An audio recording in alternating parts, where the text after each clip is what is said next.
Good morning friends.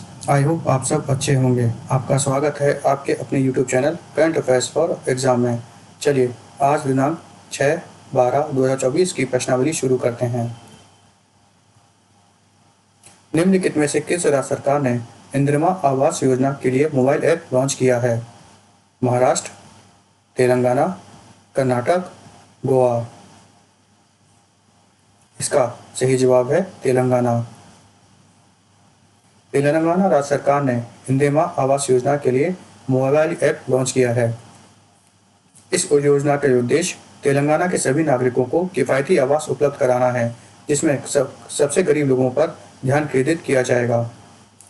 पहले चरण में सरकार 4.5 लाख मकान बनाएगी, जिसमें से 119 विधानसभा के क्षेत्रों में प्रत्येक में 3,500 मकान होंगे। तेलंगाना के मुख्यमंत्री ए रेवंत रेड्डी ने गुरुवार को राज्य सरकार की इंदिरा आवास योजना के तहत लाभार्थियों का चयन करने के लिए एक विशेष मोबाइल ऐप लॉन्च किया है। चलिए अगले प्रश्न पर आते हैं। इंस्टीट्यूट ऑफ एरोस्पेस मेडिसिन का 63वां वार्षिक सम्मेलन निम्नलिखित में से किस शहर में आयोजित किया जाएगा? हैदराबाद, मदुरई, चेन्नई, बेंगलुरु। इसका सही जवाब है Bengaluru. Institute Indian society of aerospace medicine अपना 63वां वार्षिक सम्मेलन आयोजित कर रहा है, जो बेंगलुरु में इंस्टीट्यूट ऑफ एरोस्पेस मेडिसिन में आयोजित किया हो रहा है। ISAM की स्थापना 1992 में हुई थी। यह भारत में एरोस्पेस चिकित्सा के लिए समर्पित पंजीकृत सोसाइटी है। इस वर्ष का थीम है कोलैबोरेट फॉर रिसर्च। चलिए अगले प्रश्न पर आते हैं। विश्व युद्ध अनाथ दिवस प्रतिवर्ष कब मनाया जाता है? 5 जनवरी, 6 जनवरी, 7 जनवरी, 8 जनवरी। इसका सही जवाब है 6 जनवरी। विश्व युद्ध अनाथ दिवस प्रतिवर्ष 6 जनवरी को मनाया जाता है। विश्व युद्ध अनाथ दिवस युद्ध और हिंसा के कारण अनाथ हुए बच्चों के दुर्दशा के बारे में जागरूकता बढ़ाने के लिए मनाया जाता है तथा उनके कल्याण के लिए वैश्विक कार्रवाई की आवश्यकता पर बल दिया जाता है। चलिए अगले प्रश्न पर आते हैं। पृथ्वी घूमर दिवस प्रतिवर्ष कब मनाया जाता है? 5 जनवरी, 6 जनवरी, 7 जनवरी, 8 जनवरी।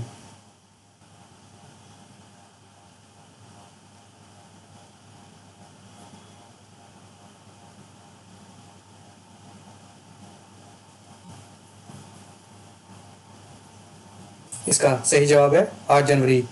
पृथ्वी घूमर दिवस हर वर्ष 8 जनवरी को मनाया जाता है। पृथ्वी घूमर दिवस फ्रांसीसी भौतिक विज्ञानी लियोन फौकॉल्ट द्वारा 1851 में फौकॉल्ट पेंडुलम का उपयोग करके पृथ्वी के घूमर का प्रदर्शन करने की याद में मनाया जाता है। चलिए अगले प्रश्न पर आते हैं। नोस्ट्रे डेम कैथेड्रल निम्नलिखित में किस देश में स्थित है? France, Spain, Italy, Germany. इसका सही जवाब है फ्रांस। नोस्ट्रे डेम कैथेड्रल फ्रांस में स्थित है। 5 साल पहले एक आग में छल जल जाने के कारण पुनः निर्मित नोस्ट्रे डेम कैथेड्रल को हाल ही में फिर से खोला गया। चलिए अगले प्रश्न पर आते हैं। साहित्य अकादमी का पुस्तक मेला हाल ही में निम्नलिखित में से किस शहर में आयोजित किया गया था? नई दिल्ली, मुंबई, हैदराबाद, बेंगलुरु। इसका सही जवाब है नई दिल्ली। साहित्य अकादमी द्वारा हाल ही में नई दिल्ली में पुस्तक मेला आयोजित किया गया। साहित्य अकादमी का पुस्तक मेला 10 दिवसीय आयोजन है। चलिए अगले प्रश्न पर आते हैं। विवाह पंचमी निम्नलिखित में से किस देश में मनाई जाती है? मालदीव, नेपाल, भूटान, म्यांमार। इसका सही जवाब है नेपाल। विवाह पंचमी नेपाल में मनाई जाती है। सीताराम पंचमी उत्सव, जिसे विवाह पंचमी या विवाह पंचमी के नाम से भी जाना जाता है। विवाह पंचमी एक हिंदू त्योहार है जो भगवान राम और देवी सीता के विवाह का जश्न मनाता है। यह त्योहार पूरे नेपाल में मनाया जाता है, लेकिन मुख्य उत्सव सीता की जन्मस्थली जनकपुर में मनाया जाता है।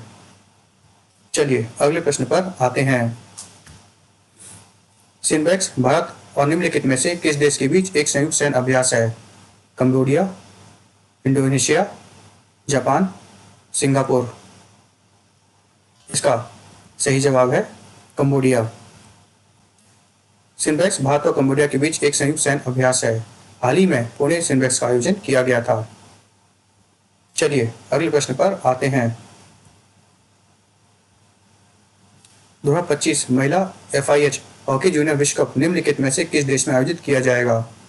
यमन, UAE, सऊदी अरब, ओमान। इसका सही जवाब है ओमान।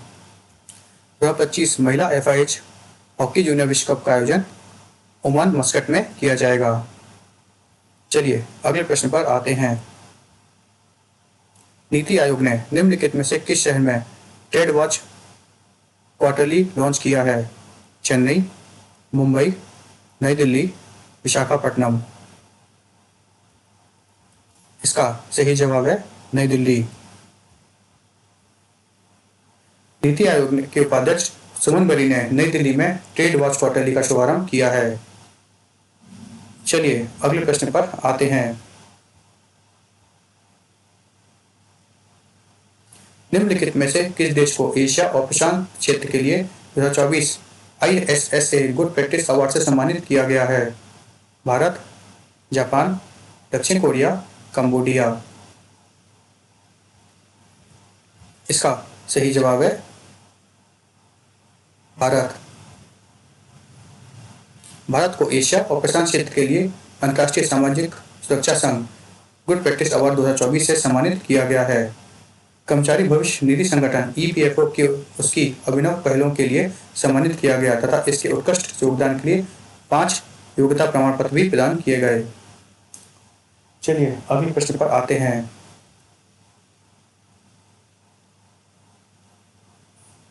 निम्नलिखित में से किस राज्य सरकार ने सार्वजनिक रूप से गौमांस खाने पर प्रतिबंध लगा दिया है? केरल, महाराष्ट्र, तेलंगाना, असम। इसका सही जवाब है असम। हाल ही में असम राज्य सरकार ने सार्वजनिक रूप से गौमांस खाने पर प्रतिबंध लगाया है। होटलों, रेस्टोरेंट, त्योहारों और सामुदायिक आयोजनों पर गौमांस के सेवन पर प्रतिबंध लगा दिया गया है। चलिए अगले प्रश्न पर आते हैं। निम्नलिखित में से किसे इंदिरा गांधी शांति पुरस्कार 2024 से सम्मानित किया गया है? प्रथम, Veronica Jeria, R Ramanujam, David Attenborough. इसका सही जवाब है वेरोनिका जेरिया। वेरोनिका जेरिया को इंदिरा गांधी शांति पुरस्कार 2024 से सम्मानित किया गया है। इस पुरस्कार की घोषणा इंदिरा गांधी मेमोरियल ट्रस्ट के अंतर्राष्ट्रीय न्यायिक मंडल द्वारा की गई, जिसकी अध्यक्षता पूर्व विदेश सचिव और राष्ट्रीय सुरक्षा सलाहकार शिवशंकर मेनन ने की। लैंगिक समानता और कमजोर आबादी के अधिकारों की वकालत के लिए 2024 के शांति निरस्त्रीकरण और विकास के लिए इंदिरा गांधी पुरस्कार से सम्मानित किया गया। चलिए अगले प्रश्न पर आते हैं। निम्नलिखित में से किसने सर्वोच्च न्यायालय के न्यायाधीश के रूप में शपथ ली है? जस्टिस मनमोहन, जस्टिस चक्रधारी सिंह, जस्टिस अरिंदम शाह सिन्हा, जस्टिस कुमथो सेमा। इसका सही जवाब है जस्टिस मनमोहन। न्यायमूर्ति मनमोहन ने सर्वोच्च न्यायालय के न्यायाधीश के रूप में हाल ही में शपथ ली है। चलिए अगले प्रश्न पर आते हैं। नासा ने अंतरिक्ष यात्री के नेतृत्व करने के लिए निम्नलिखित में से किसे चुना है? Susie Williams, Marco Rubio, Jared Isaacman, Todd Black. इसका सही जवाब है जेरेड इसाकमैन। जेरेड इसाकमैन को नासा का नेतृत्व करने के लिए चुना गया है। फ्रेंड्स, आज का सेशन यही समाप्त होता है। आपको हमारा सेशन कैसा लगा कमेंट करके बताइएगा तथा लाइक एवं सब्सक्राइब अवश्य कीजिएगा। धन्यवाद।